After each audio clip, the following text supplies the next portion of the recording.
But I tell you, love your enemies and pray for those who persecute you.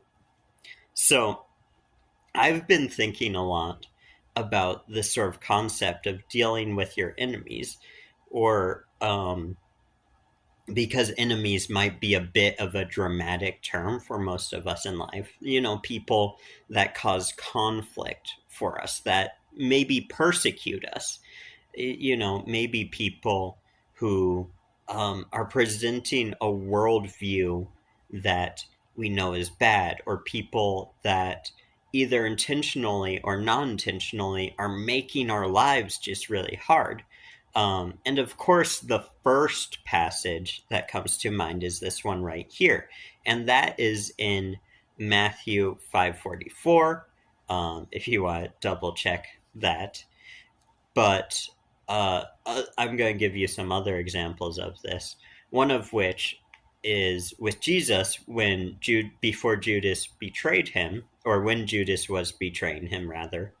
Um, what he said, "I always treated you as a friend," and Jesus knew that Judas was going to betray him. The Bible makes that very clear.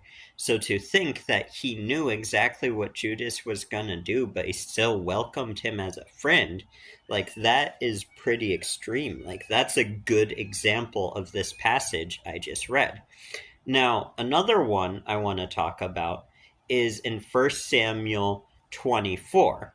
And in this story, Saul goes into a cave to uh, relieve himself, and David goes and he sees him in there.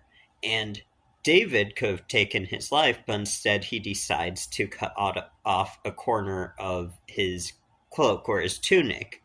Um, and like, for a long time, that was all of the story I heard. I'm like, that's so cool. David's such a cool guy. He cut off the corner of the tunic to be like, see, I could have killed you.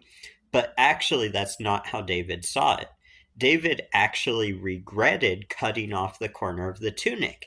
And he said, I shouldn't have done that. I didn't need to cut off the corner of his tunic.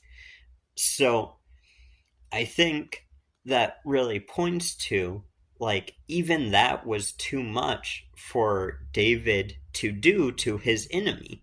No one would blame David for killing Saul, but David didn't see that. David said, I shouldn't have even cut off his tunic.